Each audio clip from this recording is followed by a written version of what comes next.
Slide berikutnya adalah tentang Yunani.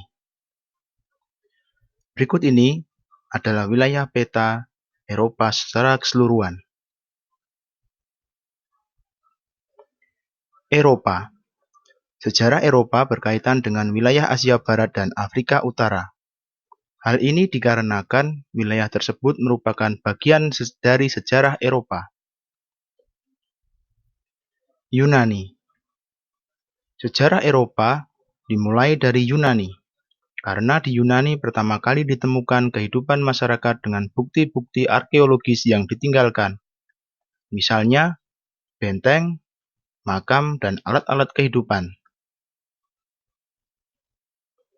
Pengertian Yunani bukan pengertian negara, tetapi Yunani adalah suatu kawasan yang dihuni oleh puluhan negara kota atau city-state dengan wilayah meliputi Eropa Tenggara, Asia Kecil, Afrika Utara, beserta pulau-pulau sekitarnya.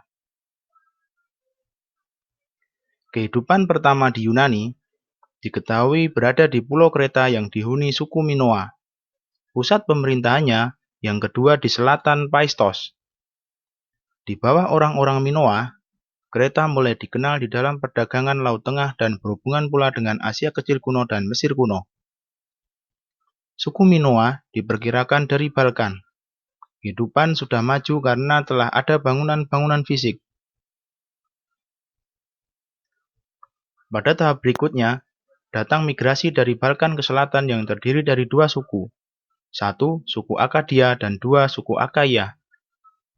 Orang-orang Akadia menetap di Peloponnesos. Orang-orang Akaia menyusuri Laut Aegea, menaklukkan orang-orang Akadia. Setelah dikuasai, pusat pemerintahan dipindahkan dari Kreta ke Jazirah Yunani dengan membuka kota Mycenae.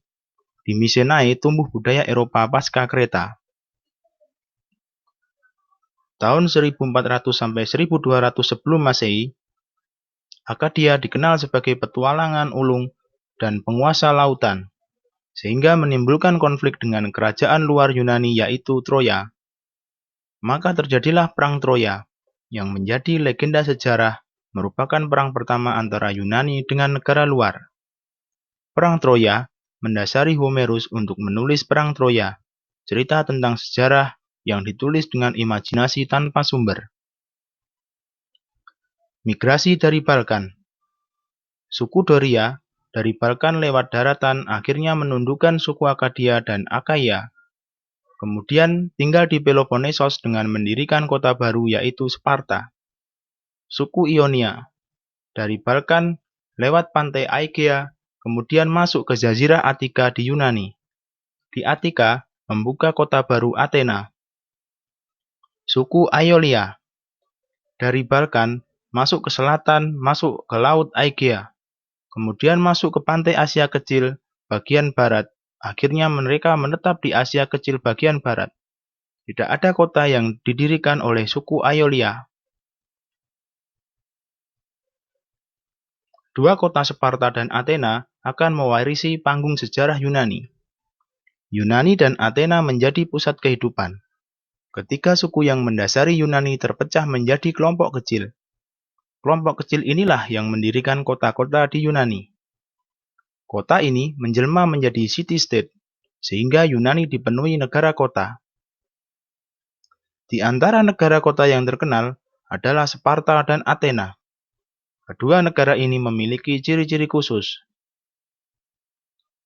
Yunani dikenal sebagai negara niaga industri perdagangan sesuai dengan posisi wilayahnya yang sempit dan menghadap ke laut. Armada laut yang sangat kuat sehingga orang Athena dikenal sebagai penjelajah Laut Tengah hingga Laut Hitam.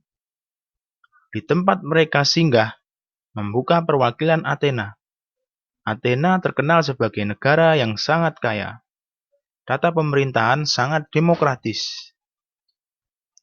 Sparta membawai kawasan Peloponnesos yang sangat luar dan membawai suku taklukan di luar Doria. Suku Doria mengembangkan perekonomian agraria atau pertanian, angkatan daratnya sangat kuat.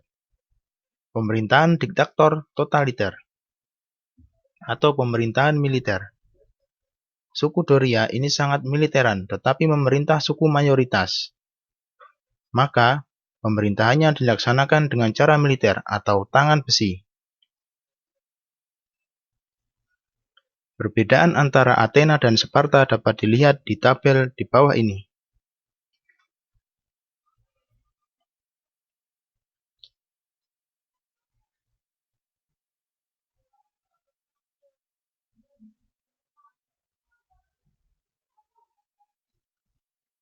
Dampak dari petualangan orang Athena yang sangat luas dapat menguasai orang Akolia. Akhirnya orang Athena bertemu dengan orang Persia di Asia Kecil. Maka terjadilah persaingan antara orang Athena dengan orang Persia yang merupakan persaingan politik dan perdagangan. Akibat dari persaingan tersebut adalah di Asia Kecil terdapat dua kubu, yaitu Parsi atau Persia dan Athena. Parsi diperintah oleh Darius yang berambisi menguasai perdagangan di Laut Tengah yaitu Aegea. Setelah mengetahui bahwa yang berada di belakang Athena adalah Yunani, Darius mengancam Yunani untuk mundur. Setelah Yunani lepas tangan, terpaksa Athena menghadapi sendiri. Maka terjadilah perang Athena versus Parsi. Demikian slide tentang Yunani. Semoga bermanfaat dan memberikan ilmu bagi mahasiswa sekalian.